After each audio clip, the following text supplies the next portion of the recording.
All right, quick question. What if I told you that the Rome you learned about in school was basically the clean, censored, PG-13 version? Because behind the marble statues and heroic speeches, ancient Rome was dark, brutal, and honestly, kind of insane. And no, this isn't clickbait. These are real things Romans did, normalized, celebrated, and sometimes even cheered for. So sit back, because once you hear this, you'll never look at Rome the same way again. Let's start with something they never put in textbooks. Rome wasn't built on honor, it was built on blood. And I don't mean metaphorically. Public executions weren't rare events, they were entertainment. Romans didn't just kill criminals quietly behind closed doors. They turned death into a spectacle. People brought snacks, parents brought kids, merchants sold souvenirs. Executions were staged in creative ways.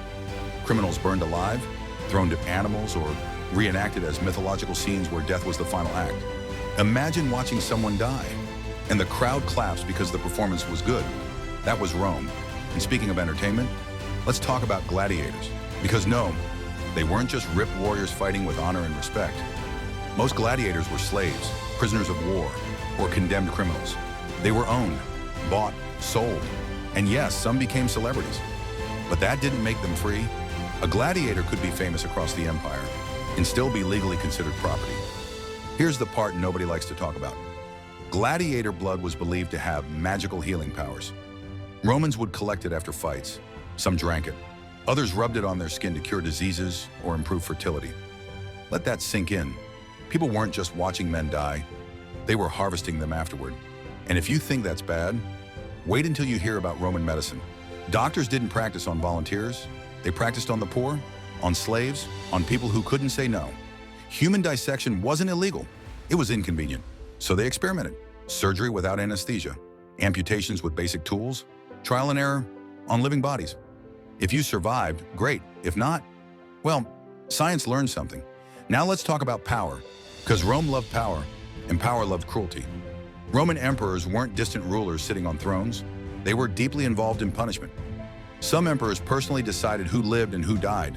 Others watched executions from private balconies, like it was theater. Caligula once ordered soldiers to kill people simply because he was bored. Nero reportedly used Christians as human torches to light his gardens at night. These weren't rumors whispered in back alleys. These were open secrets. And Rome didn't collapse because of a single invasion.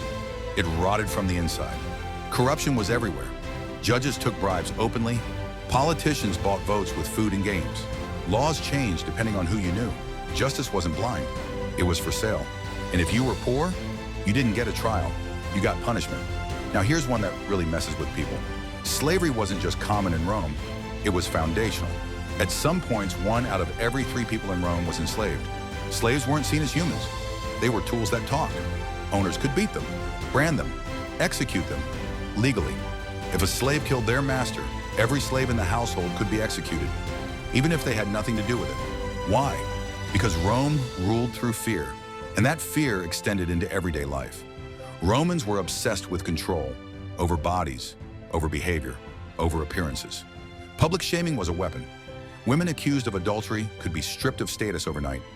Men could lose citizenship for embarrassing the wrong person. Your reputation wasn't just social, it was survival. And let's clear something up real quick.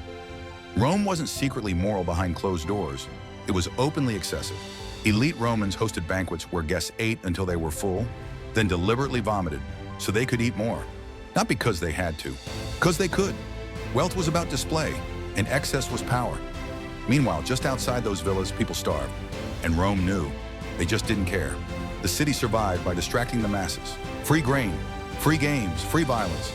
Bread and circuses keep people fed, keep them entertained, and they won't ask questions. Sound familiar? Even death wasn't sacred. Funerals could be political events, bodies paraded, speeches rewritten to manipulate public memory. History wasn't recorded to be true, it was recorded to be useful. That's why so many Roman emperors sound heroic, and their enemies sound monstrous. The winners wrote the story, and the losers were erased. So when we imagine Rome as this golden age of civilization, we're really looking at a highlight reel. We don't see the fear, the suffering, the systems built on cruelty. Rome was advanced, yes, brilliant even, but it was also ruthless.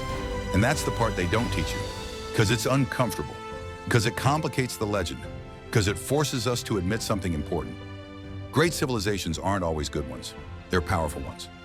In Rome, Rome mastered power at any cost.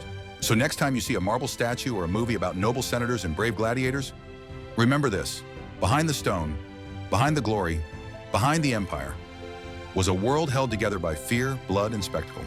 And that was Rome's darkest secret. If this changed the way you see history even a little, you know what to do. And trust me, this is just the beginning.